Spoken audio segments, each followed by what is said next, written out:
საზოგადოებრივი მაუწყებლის ასე ვთქვათ შიდა ამბები ჩვენ ძალიან კარგად ვიცით და ამიტომ მე ჩემ თავს მივცემ უფლებას და ვილაპარაკებ.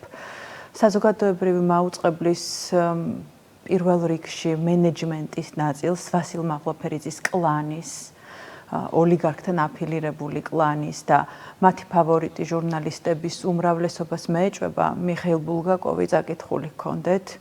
მიუხედავად იმისა, რომ ისინი პრორუსები არიან, დარწმუნებული ვარ, არც რუსულს ფლობენ კარგად და მიხეილ ბულგაკოვს აქვს ასეთი გენიალური ფრაზა თავის რომანში ოსტატი და მარგარიტა, რომ სიმხდალი არის ყველაზე შემზარავი მანკიერება ადამიანში.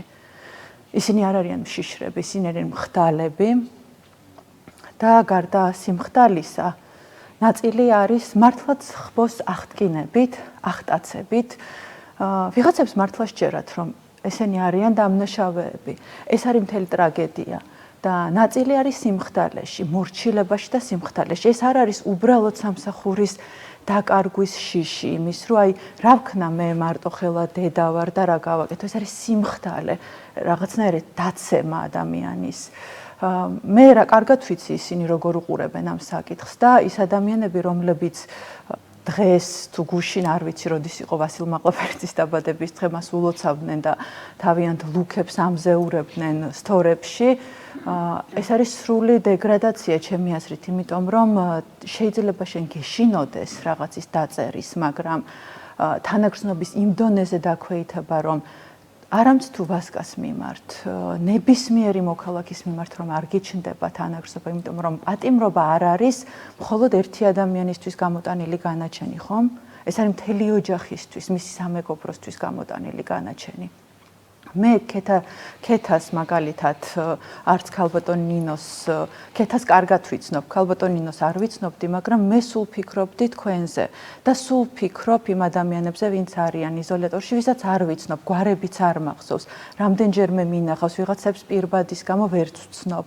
ფიქრობ სულ მათზე, მოცული ვარ მათზე ფიქრით, შეპყრობილი ვარ, რომ როგორ არიან, ხო არ სცივად, მათი შვილები, აი მაგალითად ლიკა ბასილაიას შვილზე, სტუდენტ ბიჭზე ვფიქრობ სულ, რომ დედის გარეშე ეს დღეები როგორ იქნება. შეუძლებელია ამ დონეზე გქონდეს დაქვეითებული თანაგრძნობის განცდა და შენ თავს კარგ ადამიანს უწოდებდე და რაღაცნაირი ესეთი შთაგონებული სახეებით, რომ თან მორალს გვიკითხავენ, გაუგნებულები, რომ მე რატო გვაბულინგებთ. და 7 ადამიანის წინააღმდეგ შეიტანეს საჩივარი რუსთავიორის საზოგადოებრივი მაუწყებლის და იმედის ჟურნალისტებმა, რომ ჟურნალისტურ საქმიანობაში შეგვიშალის ხელიო.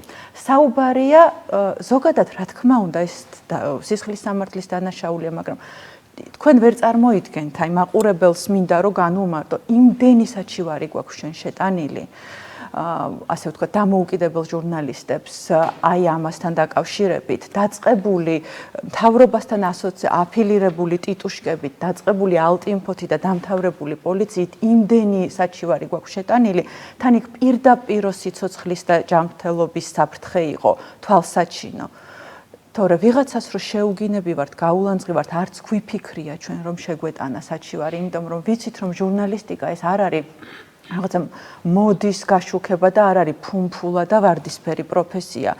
და რაღაც ეტაპზე უნდა შევეგუოთ იმას, რომ ყველას რა თქმა უნდა ვერ მოეწონები და იმ ადამიანის გამოხატვის თავისუფლება, როცა შენ მოგაძახებს კადრში ცუდ სიტყვას. მაგრამ აქ სხვა რამეზეა საუბარი. ჩვენ სრულიად უგულებელ ყოფილი ვართ, როდესაც პირდაპირ სასიცოცხლო საფრთხეს გვიქმნიან და ახლა ვიღაცეებმა შეურაცხყოფილად იგრძნეს თავი, სამთავრობო არხის რამდენიმე ჟურნალისტმა და ოპერატორმა და გადაწყვიტეს, რომ ის 7 ადამიანი სამაგალითოდ დასაჯონ. ანუ პირდაპირ სისტემის ხელში ჩაიგდეს თავი, ალბათ გამიზნულად, ან გაუცნობიერებლად.